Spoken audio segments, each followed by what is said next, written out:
escribí algo por lo que estoy transitando y quería compartirlo. Tal vez algunas personas me puedan dar sus opiniones. Hoy estoy ayunando. También, 8:30 de la mañana, empecé a ser hostigada y abusada por aquellos que irónicamente van a la iglesia y dirigen reuniones en la iglesia. Esto es cuán falsa es la religión. Las peores personas han encontrado en la religión y en el ir a la iglesia una plataforma social donde puedan buscar poder, posición y la gloria de los hombres sin cambiar nada en su carácter. Nada que los haga mejores, por cierto, lo opuesto. Lo peor, lo más asqueroso de las características de un hombre son desplegadas en la plataforma de la iglesia. Y siendo que los hombres tienen todas las posiciones de liderazgo, como históricamente, se aseguran de cubrirse unos a otros esos abusos. El asistir a la iglesia también ha impactado más sobre las mujeres. La razón es obvia. Las mujeres son adoctrinadas por hombres que tienen todas las posiciones de liderazgo a cómo ser una buena mujer. Por lo tanto, lo peor, lo más ignorante del lado de la mujer también se despliega. El chismerío, la persecución, la discriminación, el juzgar y el meterse en asuntos de otras personas.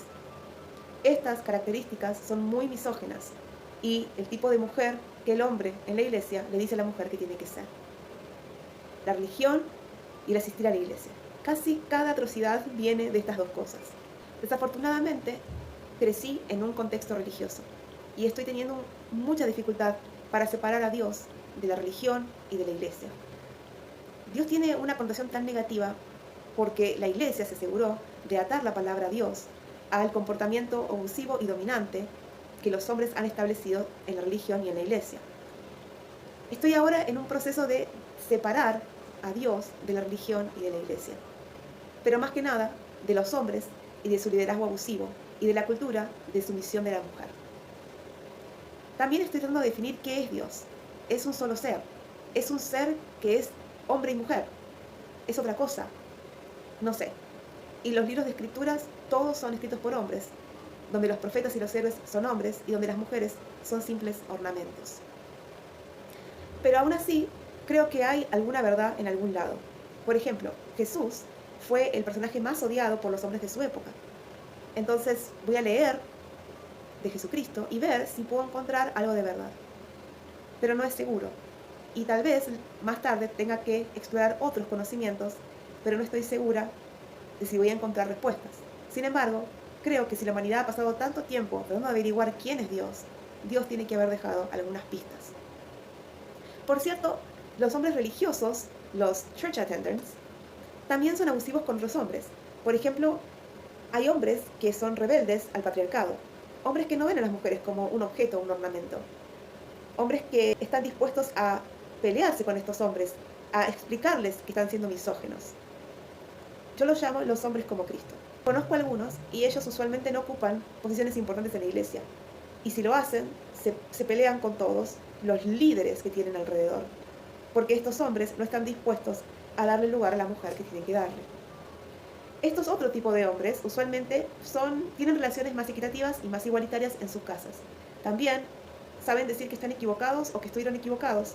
Y más importante, no niegan la realidad del comportamiento de los hombres abusivos sobre las mujeres en la iglesia. Pensando en que voy a encontrar algo de verdad a través tal vez de Jesucristo, que fue un poco diferente, o Jesús, que fue un poco diferente a los hombres de la época, abrí la Biblia que tengo en cualquier lado y empecé a leer. Mateo 21. Del versículo 1 al 13, Jesús entra a la ciudad de Jerusalén en un pollino. No sé exactamente qué animal sea, pero aparentemente es parecido a un burro, pero manso. Algo interesante es que la entrada triunfal de Jesús se hace arriba de un burrito manso. Y de hecho, en la escritura dice que Jesús pronunció estas palabras. He aquí, tu rey viene a ti manso y sentado sobre una asna, y sobre un pollino, hijo de un animal de carga. Hay mucho para analizar, pero quiero enfocarme en una cosa.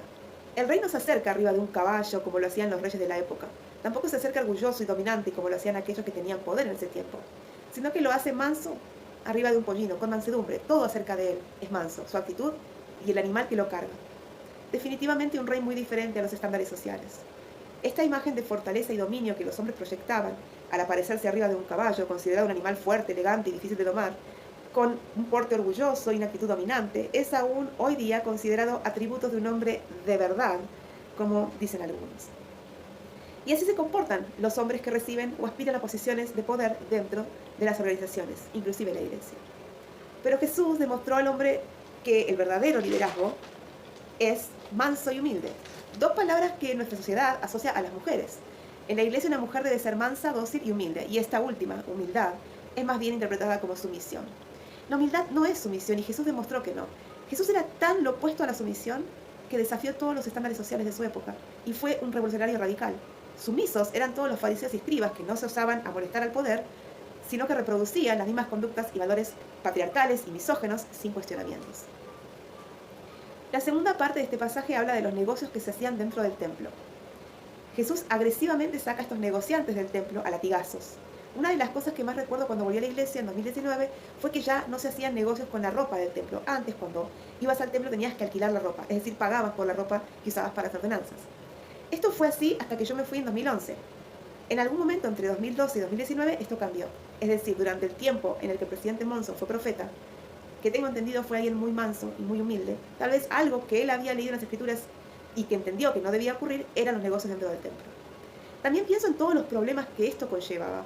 Robar, que es muy normal en la iglesia, debe haber sido un gran problema, especialmente acá en Argentina, donde se roban todo, los diezmos, las ofrendas, el presupuesto. Imagínate con la ropa del templo. Se deben haber robado todo.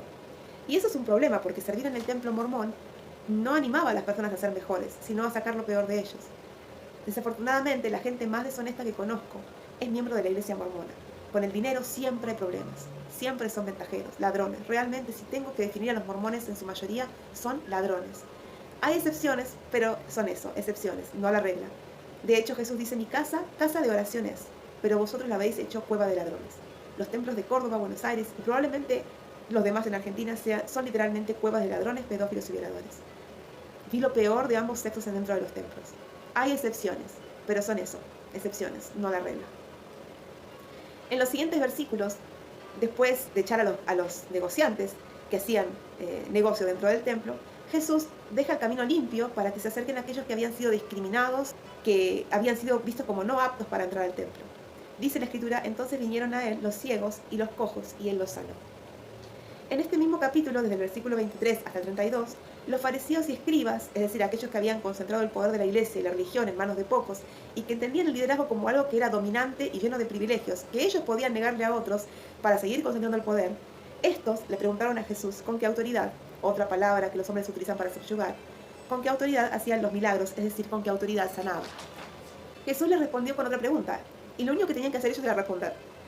Y él les preguntó, ¿bajo qué autoridad bautizaba Juan, el Bautista, a quien habían decapitado? Estos escribas pensaron según la toxicidad de sus mentes y creyeron que era una pregunta capciosa y dijeron, no sabemos. Entonces Jesús les dijo, tampoco yo les digo con qué autoridad hago las cosas. Pero después, con dos parábolas, se los explicó y ellos lo entendieron y buscaron cómo matarle. ¿Qué decían las parábolas? Me voy a enfocar solamente en la primera parábola.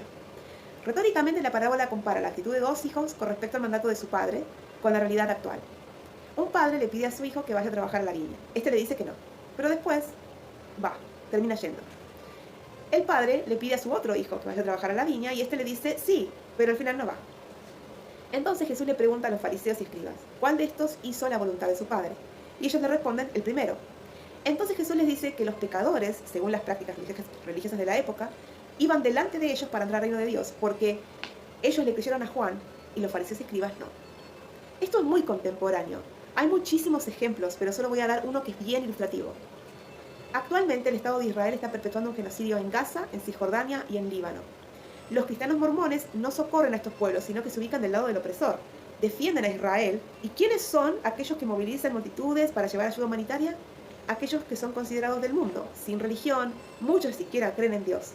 Rechazan la religión, o sea, dicen no de entrada, pero practican lo que los mormones dicen cada domingo ser la doctrina de Cristo.